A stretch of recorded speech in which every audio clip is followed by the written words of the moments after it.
sharing from the city.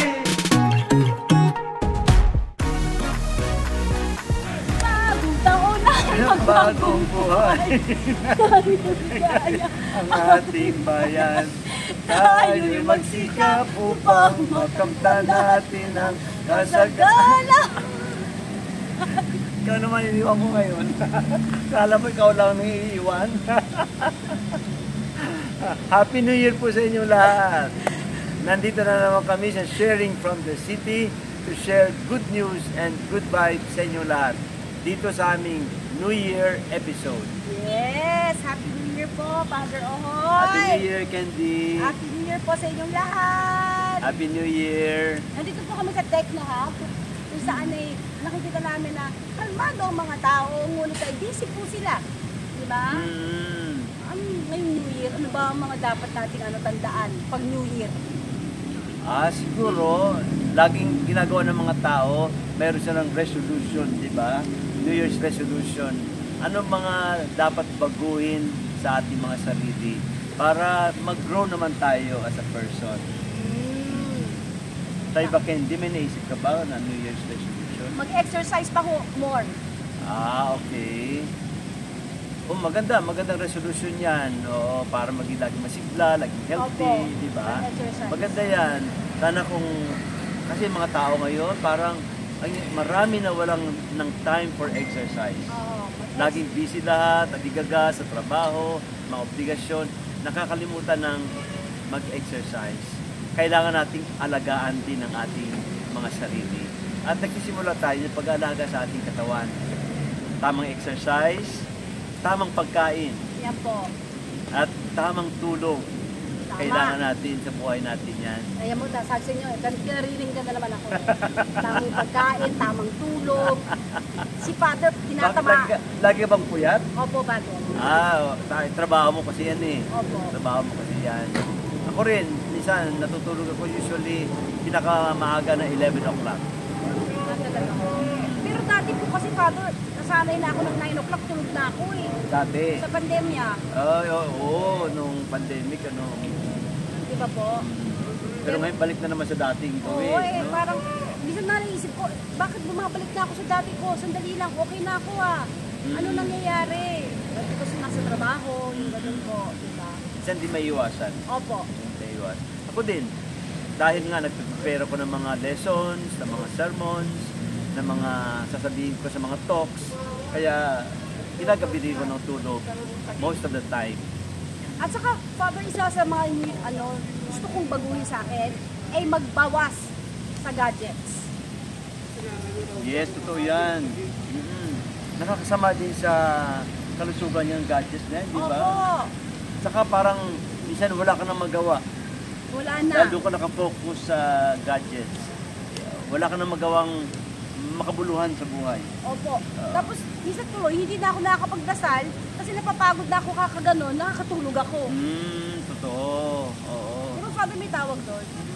Ano yun? Kasalanan yun, di ba ho, Father? Ay, oo. Yung masyado kang concentrated sa isang bagay. Opo. Nakakalimutan mo na yung mas importante mga Opo. bagay. Di ba ho? Oo. So, yan dapat din ang isa sa mga pakaiwasan ng marami sa atin. Yung masyadong pagka-focus natin sa mga gadgets. Nakakasama po sa buhay natin yan. Saka Father, isa pa na pwede natin baguhin, yung wala rin tayong ginagawa. Hindi ba? Oo, totoo. Totoo yung Father. Oo. Yung wala ka nang ginawa kundi magpahinga. Oo, di ba ho? Oo. Baka kasi complacency. Laziness yan. Laziness pala yun. Laziness. Alam mo, ang pagkakaiba ng laziness sa complacency? Related sila. Yung laziness, talagang ayaw mo magtrabaho. Okay. Yung complacent ka, yung parang kampante ka na igagawa naman yan o mangyayari naman yan. Okay po. So parang hindi ka na masyadong nagbibigay ng effort kasi Opo. alam mo, mangyayari naman yan kahit wala mo. Parang gano'n. So yun ang mga bagay na dapat nating baguhin sa ating mga sarili. Malaking kasalanan yun, Oo. Father. Oo. Ang complacency. Oo naman. At ang Oo. laziness. Yung pagiging tamad, yung hindi ka gagalaw. Oo. Kasi parang hindi mo ginagamit yung mga blessings na binigay sa'yo ng Panginoon. Parang nagiging useless ang buhay mo. Ay, oo nga. Parang pagdating ng araw, pagkatok mo sa pintuan ng langit, sabi ng Panginoon, ano nagawa mo sa buhay mo? Sabi ng Panginoon, wala po. Pero well-rested po ako. O sabi ng Panginoon, mag-rest ka na doon sa kabila. Oh, ganun din. Kasalanan din pala yung walang ginagawa. Sa bagay, Father, ngayon ko nang inisip, no? Si Lord, God the Father, nagtrabaho para maggawa ang, di ba sa simula ng Biblia, He made, di ba? He made, God created God the heavens created and the heaven, earth. di ba? Oo, Ibig sabihin, may ginagawa siya. Tapos, Sabi, oo, sige. sige, Father, go na. Kasi may gusto ko ipasok. Kasi sabi, God, in the beginning, God made the heavens and the earth. After that, everything was made in China. Kaya pala. Yun ang gusto ko ipasok kanina pa. Ay, pala yun. Akala ko Father, yung talagang malalim na handang-handa ako eh. Pero totoo yun, di ba? Ibig sabihin, tapos he rested on the seventh day. So, ibig sabihin, on the 6 days, nagtrabaho. Siya. 7th day, nagpahinga. Oo. So, Ibig sabihin, you deserve rest pagkatapos mo magtrabaho.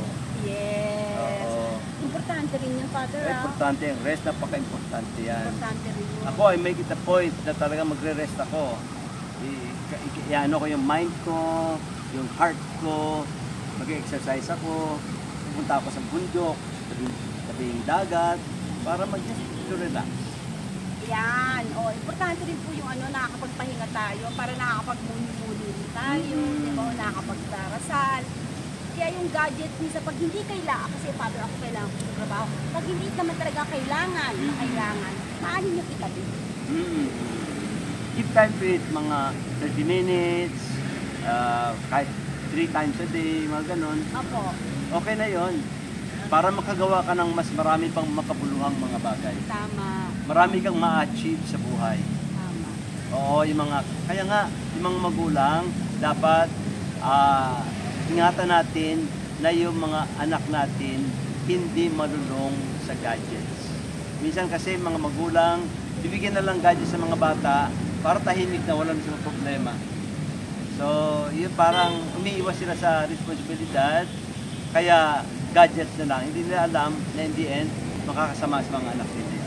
O kaya minsan naman, hindi natin napapansin, kaya pala gadgets ng gadgets ng ating mga anak. Kasi tayo mismo gadget ng gadgets. Oo. O, diba? Eh, sino kakausapin nila kung nagagadget din tayo, di ba po? So, yan ang mga kailangan natin pag-isipan ngayon. Saka sabi mo nga, nung last episode natin, yung mga hindi kailangan dalhin ng 2024, iwan na. Iwan na, oo. Yan, yung mga lahat ng sama ng loob mo, yung galit mo, yung mga hinanakit mo sa mga tao, iwanan mo na yon sa 2023 para you start afresh. So, 2024 is a new beginning. New beginning. Actually, for me, Father, alam mo, parati ko sinasabi, ang dasal ko kasi sa gabi, Lord, please make tomorrow a better day than today. Yes, oo. Magandang dasal yan. Yes, oo. Tapos pagdating yung araw na yon, Lord, please make me not to say no to you today. Make me love you more today than yesterday. Kasi feeling ko, every day is a new beginning. Eh lalo pa pag isang taon. Oo. Sabi nga nila, di ba Father, whatever your yesterday will be your today. And whatever your today will be your tomorrow. Yes. Oo. Diba? Kung anong ginagawa mo, kung kahapon tamad ka, sigurado ngayon, tamad ka pa rin. Kung hindi ka magbabago. Kung hindi ka magbabago. Oo. Kaya nga, importante yung mga milestones na ganito New Year para tingnan mo sarili mo, ano bang dapat kong baguhin sa akin? Yan! Alam mo kung ako sa inyo, magsimula na kayo magtahi. Bakit na? Wala, naisip ko lang. At least may ginagawa kayo. O magluto. Kung kahapon nagluluto ka, hindi natapos kahapon, sigurado ngayon magluluto ka pa rin. Di ba? Mga ganyang bagay. Sa halip ng mga gadgets, learn new recipe. Pwede yan. Diba? Pwede yan. Very useful yan. Kasi pag may mga gatherings, may mga magagamit mo yan. Saka saka yung mga sama ng loob, kunyari na heartbroken ka ng 2023, ang dami yan. Na heartbroken ka ng 2023, tapos na yun. Oo. Oo. Huwag ka mag-alala nung pinanganak ka, hindi naman siya kasabay. Oo. Hindi naman lahat perfect na relationship eh. Oo, okay lang po yun. Si Katniel nga, 11 years na, diba? Oo, Father. Diba, so, okay. I mean, we have to move forward. We have to move forward, di ba po? So, kung kaya heartbroken ka, how you get over heartache, kasi lalo ngayong Pasko, wala kang, yung Pasko, wala kang boyfriend, tapos ngayong bagong taon, wala na naman. Learn, tatama si Father eh. Learn. Diba? Enrich yourself. Yes. Maganda yun. Learn a new recipe, learn a new instrument, learn a new language. Oo. Tingnan natin kung maisip mo pa yung heartache mo pag Oo. nag-aral ka kunyari ng French o siyempre, papag-aralan mo lang yun, nandun yung utak mo. Kaya diba, nga, Father? Saka isa pa siguro na dapat nating matutunan, learn to be happy alone. Ay, oo nga naman. Oo, kasi may mga tao na parang hindi sila magiging masaya kapag walang kasama, walang boyfriend, walang girlfriend. Learn to be happy alone. You can be happy alone. With God. Totoong-totoo yan. Dati hindi ko alam yun, pero habang tumatanda ako, at na-realize ko ito. Pwede yan. Pwede mangyari yan. And you can learn it.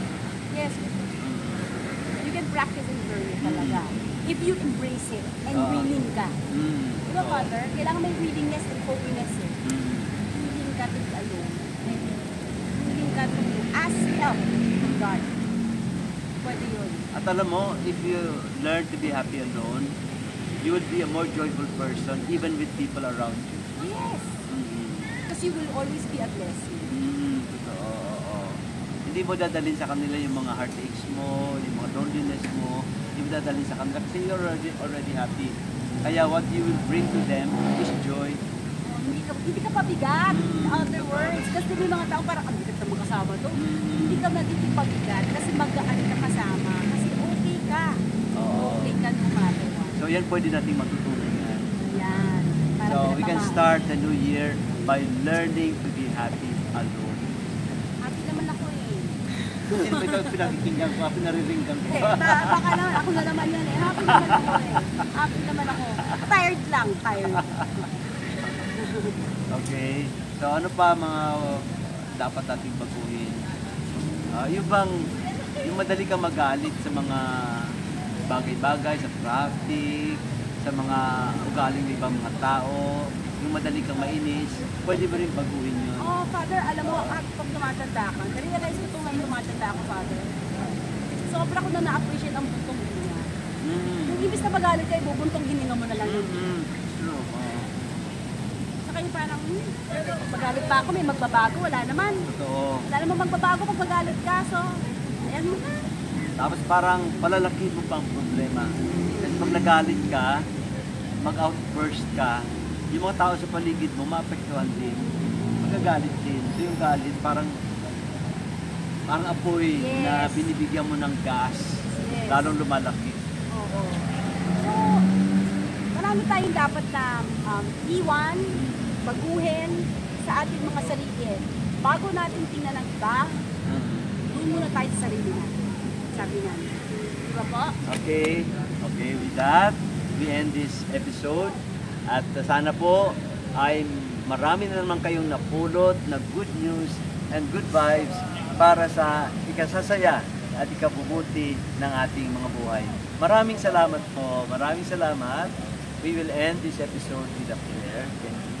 Po. Father, Son, Holy Spirit. Amen. Father God in heaven, in Jesus' name we pray.